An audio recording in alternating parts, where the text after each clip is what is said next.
Cars and confidence were knocked in Belgium, so now in Italy the qualifying times promise to be hot. Cars and confidence were knocked in...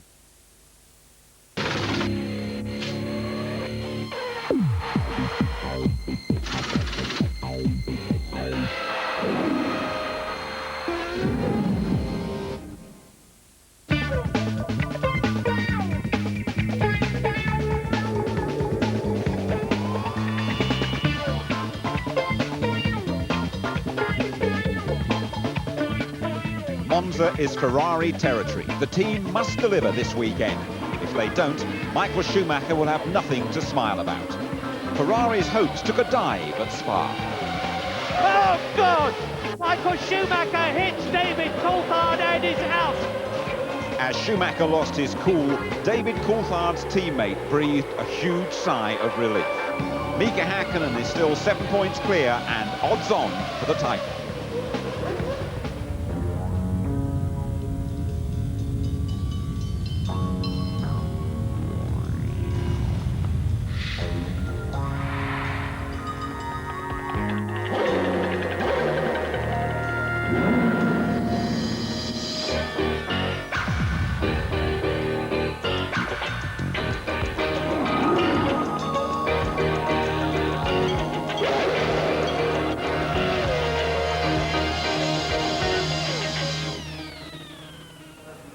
Welcome to Monza. We have had an awful amount of rain here over the last couple of days. Those pictures this morning, things have cleared up slightly, but we're in for a very slippery qualifying hour. Hello there. Well, how do we follow the Belgian Grand Prix? We saw that magnificent drive from Damon Hill, one of the biggest pile-ups in the history of Formula One, and then that Schumacher-Coulthard fracas. What lessons can be learnt? Tony Jardine analyses the Spa Spectacular. Yes! Yes! It's go! We were to witness one of the most spectacular and dangerous Grand Prix in the history of the sport at the most daunting racetrack on the calendar. The field was divided as to whether the safety car should have been deployed or not. Great start by Eddie Irvine. Fielder! Look at Fielder! And into the wall. Who was that? Coulthard in the wall. David Coulthard into the wall. Will stop the race. They'll have to red flag this. Terrible. Look, oh, this is quite appalling. This is the worst start for a Grand Prix that I have ever seen in the whole of my life. I lost the back end and just, ejected into the wall. And what made it very difficult for the cars behind was the amount of spray hanging beside the trees at the source. They had no chance to know that a car would be stopped in the middle of the track there, and that's why it was this chain reaction of, and that's also why I think maybe a safety car would have been a safer option, just because you have to be prepared that something could go wrong in the first corner. 50% of races we start, there's an incident in the first corner, so that's why we should maybe have started it under the safety. Debris was hurled in all directions. Look on the right as flying wheels just missed drivers' heads. One wheel nearly vaulting the fence towards horrified spectators. Eddie Irvine took a knock to the head, but the new regulations undoubtedly help prevent serious injury, and the campaign continues. The FIA are doing something next year so the wheels can't fly around all over the place, which is, I think, is very important, and hopefully the string's short enough that they're attached to that it can't come into the cockpit and keep hitting the driver, which is what worries me. They'll make it sort of short enough so that it doesn't go into the crowd, but maybe they won't think about the driver and it keeps bouncing back and forward, hitting our heads. The catalogue of disasters carried on after the restart. Schumacher squeezed Häkkinen, the hapless Finn then losing his wheel as Herbert hit him. Blindly, Michael Schumacher smashed into the back of Coulthard, but more on that in a moment. Also blinded, Fisichella hit Shinji Nakano, yet somehow managed to miss spearing the Armco end on. The Italian was shaken, yet amazingly, like others, was uninjured. Well, I think that's the only saving grace to the event, that at the end of the day, nobody was hurt, and but maybe we were just lucky on that occasion. Everybody safe and sound somehow. Well, ever since Michael Schumacher had that touch of the Del Boys in the three-wheel Ferrari, the row has simmered on between the big two. Schumacher and Coulthard have chatted face to face. There's been a distinctly frosty handshake. Louise Goodman has been talking to both drivers. I explained the team informed me that Michael was behind me. I asked how far, because I couldn't see in my mirrors. They told me to hold on. They told me at the first time section where they could determine the time gap between the two cars that it was just over a second. Very quickly afterwards they said, let Michael pass. I acknowledged and said, okay. I saw him in my mirrors going round turn 7. in the exit of turn 8, I tried to maintain a slower acceleration normal that would allow him to overtake me. And obviously he wasn't able to see in the spray and went into the back of me. It was rather a situation where two cars were going down a straight, one faster than the other, which meant that one had to slow down, which was David in this circumstance. He was going a slower speed than he was doing before, which meant I was behind in the spray, no view of him forward, and crashing into him. It was just unfortunate that the whole scenario happened, and the reaction at the time was probably wound up a little bit by the fact that, given that he's fighting in the championship with Mika, then people automatically think that I'm out there to try and hinder his race, and that's just not the way it is. I wouldn't endanger myself or any other driver to try and aid my teammate.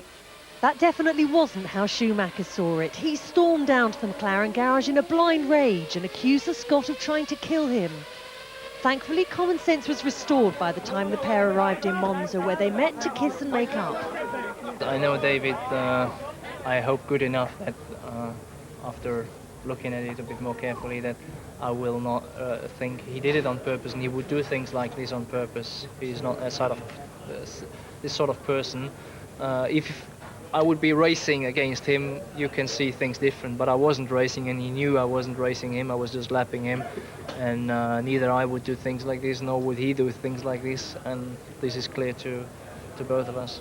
People react in strange ways sometimes when they've had a shock or they feel they've been hard done by, and I don't hold his initial reaction against them. These things happen, and I feel comfortable now, having spoken with Michael, that we can put it behind us and look forward to this weekend.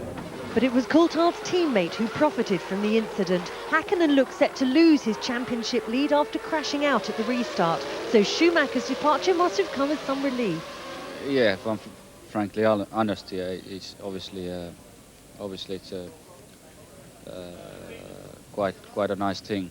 I mean, I think if the situation would have been really bad, I would have been at the moment second in the championship, but that's not the case. So let's continue now from Monza and see what happens. Still 7 points clear, Mika Hakkinen, and from Schumacher next to last year's Monza winner David Coulthard. And a reminder, after the Italian Grand Prix tomorrow, we go to the Nürburgring at the end of the month and finish in Japan in November.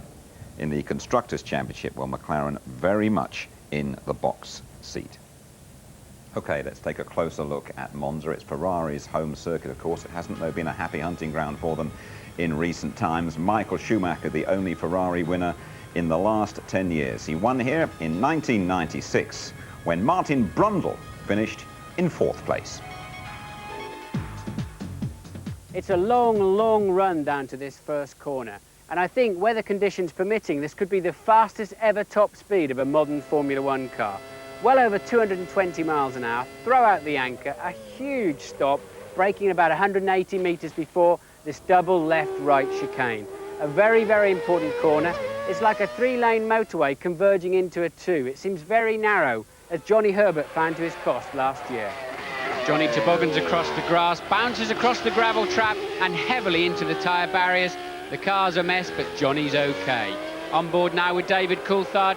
A clean exit there takes you into the Curva Grande. 190 miles an hour, full throttle, easy in the dry, treacherous in the wet. Over 200 miles an hour now, and listen to the downshifts. Animal the curbs at Variante della Roggia and head off into the countryside. Down at the far end of the circuit, you have the 2 Lesmos. The first behind me, 160 on the way in, 95 through the middle. Quite a lot of banking, quite an interesting corner. A short straight then to the second Lesmo curve. Oh dear, they really spoiled this. They slowed it down a couple of years ago. It used to be one of the great corners of this Monza circuit. Now it's just another right-hander. 155 on the way in, 95 through the middle, but at least it's quite technical. Mika Hakkinen using all of the curb.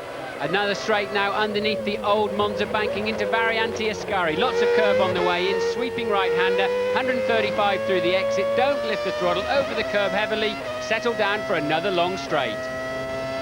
And at the end of it, Curva Parabolica, a 180-degree right-hand corner, the best and probably the most important corner on the whole circuit. Arrive at 210 miles an hour, just 100 miles an hour there on the apex on the way in fact the slowest point. After that, you're hard on the throttle, being careful. You follow the white line right around the outside, looking like a wall of death. It's very important to get good speed here because you have the long pit straight ahead of you. 4 long straights means 4 big braking areas, so these are going to be critical this weekend. The disc brake, even with the disc bell, weighs more or less nothing. £4,500 a set, including the disc pads. And each car will use a set a day. Restricted to 28mm wide this year, so they're going to be a critical factor here in case they wear out before the end of the race.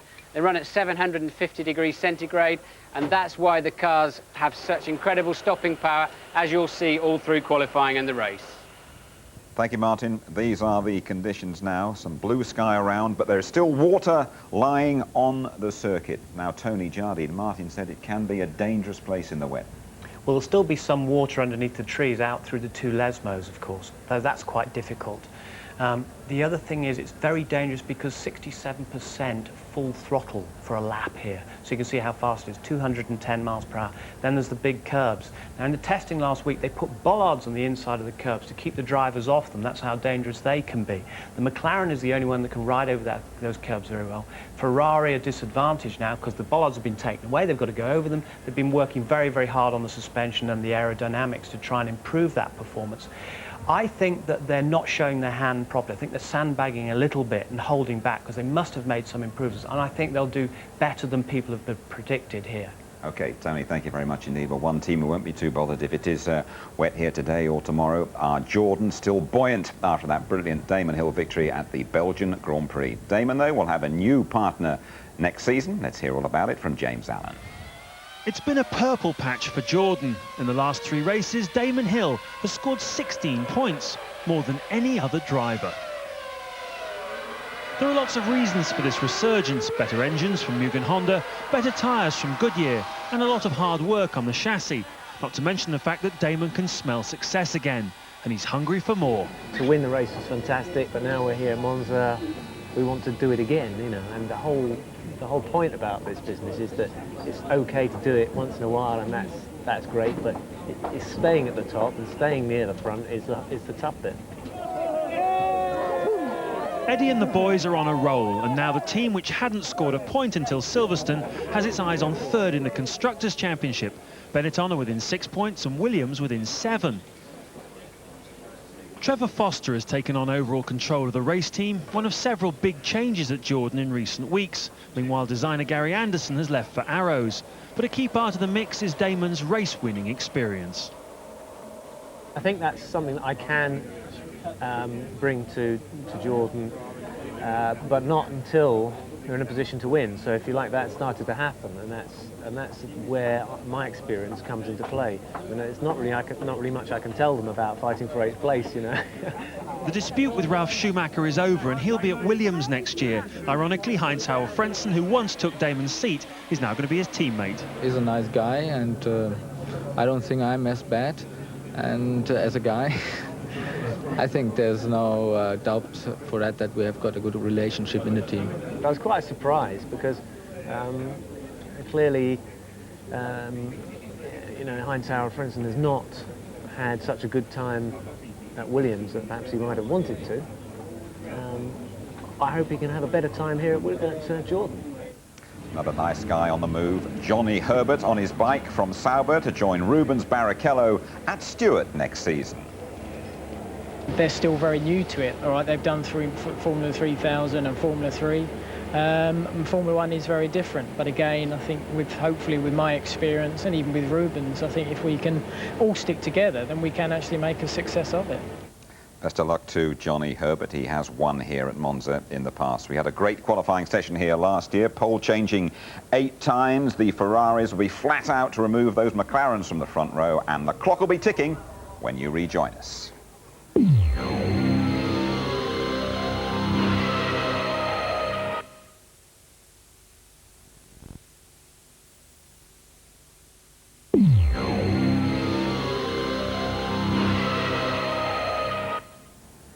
Welcome back to Monza. We'll chat to Damon Hill in just a moment. First, Johnny Herbert talks to Louise Goodman. Thanks very much, Jim. Johnny, he's busy looking at the crowd at the moment. It's getting quite toasty down here in the pits now. Does that mean the circuit's going to dry out quite quickly? Well, it looks at the sun is obviously helping matters, but I think the biggest problem we're going to have is probably about, I think, the first Lesmo, maybe second Lesmo, and breaking into Ascari. I think that's where the trees hang over, and that's where it's going to be damp, I would think, the whole way through the session. But I think really the Ascari chicane, the Parabolica, the first chicane, I think breaking into the second chicane again because of the trees, and there is the bridge, which is on our braking spot. So it's going to be tricky. Not a good race for you last year. You had a big shunt. How do you rate your chances this year?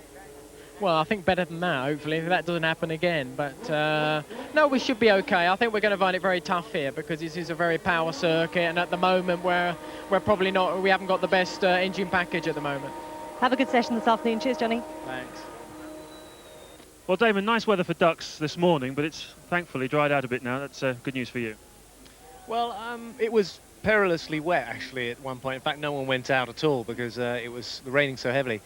And now the sun's come out and we're looking forward to a nice day. Still feeling pretty confident, buoyed up by that win in Spa? Yeah, I mean, we're confident. It would have been nice to have had some running in the dry to feel good. We only got about 20 laps or so in the morning on Friday. So we think the car's good, but we'll find out now in qualifying. Thanks very much.